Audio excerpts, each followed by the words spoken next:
اس video میں آپ کو انبیاء اور رسول کی تاریخ بتائی اور دکھائی جائے گی۔ یہ منظرنامہ زمین پر پہلے انسان اور نبی حضرت آدم علیہ السلام سے لے کر حضور نبی اکرم و افضل آخر الزمان صلی اللہ علیہ وسلم کی ولادت پاک تک کا مختصر زمانی سفر ہے۔ آدم علیہ السلام پہلے انسان اور نبی اور سب انسانوں کے باپ ہیں، اور ان کی زوجہ محترمہ حضرت حوا رضی اللہ عنہا ہے، جو کہ تمام انسانوں کی ماں اور روئے زمین پر پہلی خاتون ہے۔ حضرت آدم علیہ السلام اور حضرت حوا رضی اللہ عنہا کی زمین پر آمد سے متعلق کوئی متفقہ رائے موجود نہیں، لیکن بعض تاریخ دانوں کے مطابق یہ واقعہ 90 صدیوں پہلے کا ہے۔ اسی طرح اب دونوں کے مقام نزول کا بھی علم نہیں۔ حابیل اور قابیل حضرت آدم علیہ السلام کے بیٹے تھے۔ قابیل نے کسی تنازع پر اپنے بھائی حابیل کو قتل کر دیا۔ اس واقعے کو قرآن پاک میں بھی بیان کیا گیا ہے۔ یہ تاریخ انسانی کا پہلا قتل ہے، اور علماء کرام کے مطابق قیامت تک ہونے والے ہر قتل کے گناہ کا ایک حصہ قابیل کو ملتا رہے گا، جیسا کہ ہر برائی کا ایک حصہ اس شخص کو ملتا ہے جس نے اس برائی کا آغاز کیا ہو۔ حضرت ادریس علیہ السلام کی آمد۔ مورخین کے مطابق حضرت آدم علیہ السلام اور حضرت ادریس علیہ السلام کے درمیان 380 سال کا فصل ہے۔ حضرت ادریس علیہ السلام قلم کا استعمال کرنے والے پہلے انسان تھے، شاید اسی لیے ان کا نام ادریس ہے، جس کے معنی ہے درس دینے والا۔ نوح علیہ السلام پہلے رسول ہیں۔ بعض مورخین کے مطابق آپ علیہ السلام کا زمانہ آدم علیہ السلام سے 1600 سال بعد کا ہے۔ قرآن کریم کے مطابق اللہ تعالیٰ نے آپ کو 950 برس کی عمر عطا کی۔ اللہ تعالیٰ نے آپ کو انسانوں کی اصلاح کے لیے مبعوث فرمایا، لیکن ایک طویل عرصہ دعوت و تبلیغ کے باوجود لوگوں نے آپ علیہ السلام کی تکذیب کی، جس کے نتیجے میں اللہ پاک نے اس قوم پر پانی کا عذاب بھیجا۔ غالباً یہ پہلا عذاب ہے جو زمین پر اللہ پاک کی طرف سے بھیجا گیا، جس سے اس وقت تک کے سارے انسان مارے گئے، سوائے ان کے جو آپ علیہ السلام پر ایمان لا چکے تھے اور آپ کے ساتھ اس کشتی میں سوار تھے جو آپ نے اللہ کے حکم اور مدد سے تیار کی تھی۔ لیکن یہ چند ہی لوگ تھے۔ اس واقعے کے بعد نسل انسانی حضرت نوح کے 3 بیٹوں سے آگے چلی، اسی لیے آپ علیہ السلام کو آدم ثانی بھی کہا جاتا ہے۔ آپ علیہ السلام کے بیٹوں کے نام سام، حام اور یافس تھے۔ حضرت نوح علیہ السلام کے بیٹوں کی نسل سے جو قوم وجود میں آئی، وہ بھی بالآخر گناہوں اور بری باتوں میں ملوث ہو گئی۔ ان میں سے ایک قوم کی طرف اللہ پاک نے حضرت ہود علیہ السلام کو بھیجا، جس کا ذکر قرآن پاک میں موجود ہے۔ لیکن پھر وہی ہوا، اس قوم نے سرکشی کی اور آپ علیہ السلام کی مخالفت کی، جس کی وجہ سے ان کو بھی اللہ تعالیٰ کی طرف سے عذاب نے آ لیا۔ حضرت ہود علیہ السلام کے ساتھ جو لوگ بچے، ان سے قوم سمود وجود میں آئے، لیکن رفتہ رفتہ وہ بھی گمراہ ہو گئے، تو اللہ پاک نے حضرت صالح علیہ السلام کو ان کی طرف نبی بنا کر بھیجا، لیکن اپنے سے پہلوں کی طرح انہوں نے بھی اپنے نبی کا انکار کیا اور مطالبہ کیا کہ اگر آپ اللہ کے نبی ہیں تو کوئی معجزہ دکھائے۔ آپ علیہ السلام نے اللہ سے دعا کی، جس سے ان کی آنکھوں کے سامنے پہاڑ کی چٹان سے ایک اونٹنی برآمد ہوئی، لیکن انہوں نے اس معجزے کو دیکھ کر ایمان لانے کے بجائے اس واقعے کو جادو کہہ کر رد کر دیا اور اپنی غلطی پر بضد رہے، تو ان کو بھی عذاب نے آ لیا اور نیست و نابود کر دیے گئے۔ اس دور کو قبل از ابراہیم علیہ السلام کہتے ہیں۔ اس دور کی مستند تاریخ موجود نہیں ہے۔ ابراہیم علیہ السلام تقریباً 2200 قبل مسیح عراق میں پیدا ہوئے۔ آپ علیہ السلام کو انبیاء کا باپ کہا جاتا ہے۔ آپ علیہ السلام کی نسل سے ہی بعد کے تمام انبیاء کا ظہور ہوا۔ آپ کی قوم بت پرستی اور ان کے سردار کا نام نمرود تھا۔ وہ آپ علیہ السلام کی توحید کی دعوت و تبلیغ کی وجہ سے آپ علیہ السلام کا سخت مخالف تھا۔ اسی دشمنی کے سبب اس نے آپ کو آگ میں ڈالنے کا حکم دیا۔ جب آپ علیہ السلام کو آگ میں ڈالنے کا حکم دیا گیا تو وہ اللہ کے حکم سے ٹھنڈی ہو گئی اور آپ علیہ السلام کو کوئی نقصان نہیں پہنچا۔ یہ واقعہ قرآن پاک میں موجود ہے۔ آپ علیہ السلام کی 2 بیویاں تھیں، ان سے 2 بیٹے پیدا ہوئے اور وہ دونوں ہی نبی تھے۔ حضرت حاجرہ رضی اللہ عنہا سے حضرت اسماعیل اور حضرت سارہ رضی اللہ عنہا سے حضرت اسحاق علیہ السلام اس دور کو بعد از ابراہیم علیہ السلام کہتے ہیں۔ اس دور کی کچھ تاریخ موجود ہے اور اسے انگلش میں اوسٹ ابراہیم ایرا کہتے ہیں۔ حضرت ابراہیم علیہ السلام کے بھتیجے حضرت لوط علیہ السلام کو اللہ تعالیٰ نے ایک قوم کی طرف بھیجا جو کہ فحش کاموں میں مبتلا تھی۔ آپ علیہ السلام نے بہت چاہا کہ وہ لوگ غلط و غلیظ کاموں سے باز آ جائیں، لیکن انہوں نے آپ علیہ السلام کی بات نہیں مانی اور وہ بھی ماضی کی قوموں کی طرح اللہ کے غیظ و غضب کا شکار ہو گئے۔ حضرت اسحاق علیہ السلام اللہ کے نبی تھے، لیکن ان کے متعلق مزید تفاصیل نہیں پائی جاتی سوائے اس بات کے کہ یہ حضرت یعقوب علیہ السلام کے والد تھے، حضرت اسماعیل اور حضرت ابراہیم کے بیٹے اور حضرت اسحاق علیہ السلام کے بھائی تھے۔ حضرت ابراہیم علیہ السلام نے اللہ تعالیٰ کے حکم سے حضرت اسماعیل علیہ السلام کو مکہ کی سرزمین میں لا کر آباد کیا، مکہ جہاں سب سے پہلے حضرت آدم علیہ السلام نے اللہ کا گھر یعنی خانہ کعبہ تعبیر کیا۔ اب ہزاروں سال بعد اللہ تعالیٰ نے اسماعیل علیہ السلام کے ذریعے اس گھر کو دوبارہ آباد کرایا۔ حضرت یعقوب علیہ السلام حضرت اسحاق علیہ السلام کے بیٹے تھے، ان کا لقب اسرائیل تھا اور اسرائیل کے معنی اللہ کا بندہ ہے۔ آپ علیہ السلام کی متعدد بیویاں تھیں جن سے اللہ تعالیٰ نے 12 بیٹے عطا فرمائے۔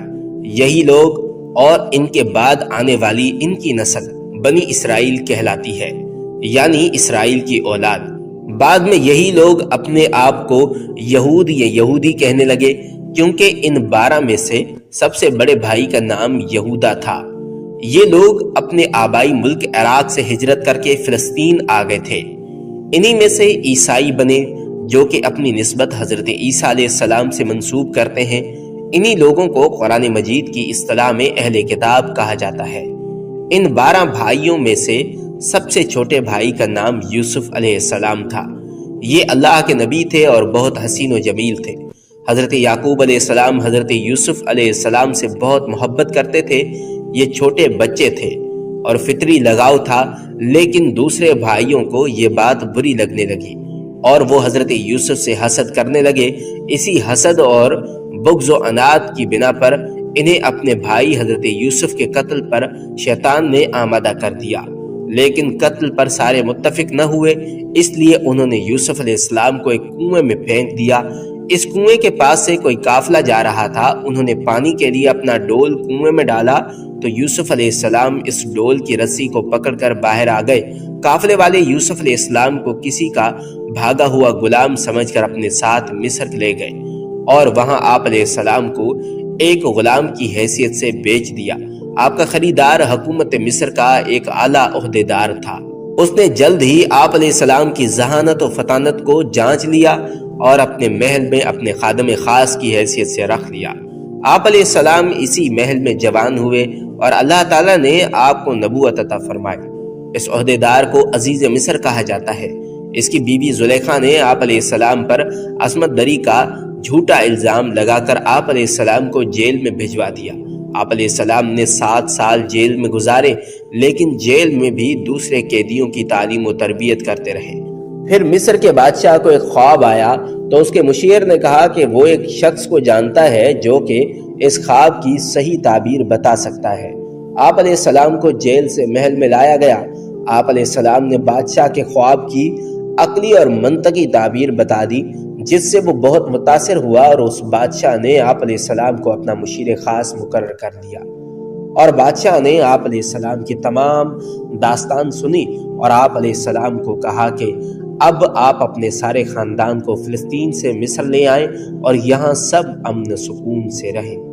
تو آپ علیہ السلام نے اپنے سارے کنبے بشمول والد صاحب حضرت یعقوب علیہ السلام کو اپنے پاس مصر بلوا لیا۔ آپ علیہ السلام کے بھائی اپنے کیے پر بہت زیادہ نادم ہوئے اور توبہ کی۔ اس طرح بنی اسرائیل فلسطین سے مصر آ گئے۔ قرآن کریم کی سورہ یوسف میں اس واقعے کا تفصیلی ذکر موجود ہے۔ تاریخی اندازوں کے مطابق بنی اسرائیل مصر میں 2 صدیوں تک رہے۔ اس عرصے میں ان 12 بھائیوں کی نسل لاکھوں کی تعداد کو پہنچ گئی۔ لیکن پھر مصر میں بادشاہت تبدیل ہو گئی، نئی حکومت نے ان سے مرعات چھین لی اور انہیں اپنا غلام بنا لیا۔ یہ بنی اسرائیل کی قید کا دور تھا۔ مصری جو اپنے آپ کو قبطی کہتے تھے، ان سے جبری مزدوری کرواتے اور ان پر بہت ظلم و ستم کرتے۔ یوسف علیہ السلام کے تقریباً 200 سال کے بعد اللہ تعالیٰ نے ان کو اس قید سے نجات دلوانے کے لیے انہی میں سے حضرت موسیٰ اور آپ کے بھائی ہارون علیہ السلام کو نبوت عطا فرمائی کہ وہ اپنی قوم یعنی بنی اسرائیل کو مصریوں کی قید سے آزادی دلوا کر واپس انہیں فلسطین میں لا کر آباد کریں۔ مصر پر فرعون کی حکومت تھی۔ حضرت موسیٰ علیہ السلام نے اسے ایمان کی دعوت دی اور کہا کہ وہ بنی اسرائیل کو آزاد کر دے، لیکن فرعون نے انکار کر دیا۔ اللہ تعالیٰ نے حضرت موسیٰ کو حکم دیا کہ وہ اپنی قوم کو لے کر فلسطین کی طرف نکلے۔ آپ علیہ السلام بحکم خداوندی اپنی قوم کو لے کر نکلے تو فرعون نے بھی اپنے لاؤ لشکر کے ساتھ آپ علیہ السلام کا تعقب کیا۔ سمندر کے کنارے پہنچ کر آپ علیہ السلام نے اللہ تعالیٰ سے عرض کی کہ اب کیا کروں؟ اللہ تعالیٰ نے حکم دیا کہ اے موسیٰ، اپنا عصا سمندر کے پانی پر ماریں تو سمندر آپ کو خشکی کا راستہ دے گا۔ آپ علیہ السلام نے ایسا ہی کیا تو یکایک سمندر کا پانی 2 دیواروں کی طرح الگ الگ کھڑا ہو گیا اور آپ علیہ السلام اپنی قوم کو لے کر وہاں سے نکل گئے۔ آپ علیہ السلام کے پیچھے فرعون نے بھی کوشش کی کہ وہ بھی اسی راستے سے آپ علیہ السلام کا تعاقب کرے، لیکن اللہ کے حکم سے سمندر واپس مل گیا اور اس طرح فرعون اور اس کا سارا لشکر غرق ہو گیا۔ یہ حضرت موسیٰ علیہ السلام کا معجزہ ہے جس کا ذکر قرآن پاک میں موجود ہے، اور یہ اتنا بڑا واقعہ بنی اسرائیل کی آنکھوں کے سامنے وقوع پذیر ہو۔ قرین قیاس بتاتے ہیں کہ سمندر عبور کرنے کا یہ معجزہ بحر احمر کی مشرقی نہر جسے اب نہر سویز کہا جاتا ہے میں پیش آیا ہوگا۔ سمندر کے اس بار صحرائی سینا اور اسی صحرا کے ایک کونے میں کوہ طور، جہاں اللہ تعالیٰ نے آپ علیہ السلام کو رسالت و کتابت سے نوازا تھا۔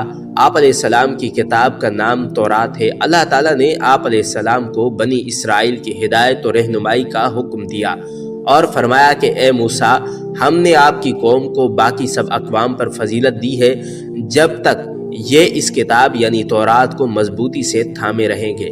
میں ان کو اپنی طرف سے نعمتوں اور رحمتوں سے نوازتا رہوں گا، لیکن بنی اسرائیل نے حضرت موسیٰ کو تنگ کرنا شروع کر دیا۔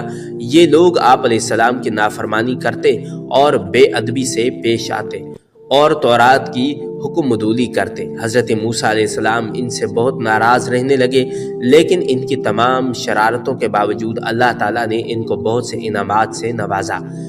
ان کے لیے آسمان سے من و سلوہ کی شکل میں طعام یعنی کھانا نازل کیا اور دھوپ سے بچنے کے لیے بادل کا سایہ عطا فرمایا۔ پینے کو پانی کے 12 چشمے عطا فرمائے کہ کسی طور یہ لوگ نیکی کی روش پر قائم رہے، لیکن نعمتوں اور انعامات کی اس فرمانی سے یہ اور زیادہ باغی اور سرکش ہو گئے۔ پھر حضرت موسیٰ علیہ السلام اور حضرت ہارون علیہ السلام کا انتقال ہو گیا، لیکن اللہ تعالیٰ نے بنی اسرائیل کی ہدایت و فلاح کا دروازہ بند نہیں کیا، بلکہ ان کے اندر عظیم المرتبت انبیاء کو مبعوث فرمایا، جیسے کہ حضرت داؤد علیہ السلام اور ان کے بیٹے حضرت سلیمان علیہ السلام۔ ان دونوں حضرات کو اللہ تعالیٰ نے عظیم و عالی شان بادشاہت عطا فرمائی کہ تمام جن، چرند، پرند اور ہوائیں ان کے حکم کے تابع کر دی گئیں، اور حضرت داؤد علیہ السلام جب اللہ کی حمد بیان کرتے تو حجر و شجر اور حیوانات حمد باری تعالیٰ پر وجد میں آ جاتے۔ یہ بات بھی قرآن مجید میں بیان کی گئی ہے۔ یہ تقریباً 1400 سال کا دور ہے۔ اس دوران اللہ کریم نے بنی اسرائیل کو بہت سے انبیاء کی صحبت عطا فرمائی۔ کوئی وقت ایسا نہیں گزرا کہ ان کے درمیان کوئی اللہ کا نبی موجود نہ رہا ہو، لیکن ان کی اکثریت فسق و فجور میں مبتلا رہی اور یہ لوگ اللہ تعالیٰ کی نافرمانی کرتے رہے اور اللہ تعالیٰ کے انبیاء کو ستاتے رہے، اور کئی نبیوں کو تو انہوں نے قتل کر دیا۔ اللہ تعالیٰ نے ان کے ان بڑے بڑے گناہوں کی وجہ سے ان پر وقتاً فوقتاً عذاب بھی بھیجا، لیکن ان لوگوں نے سدھرنے کا کوئی نام ہی نہ لیا۔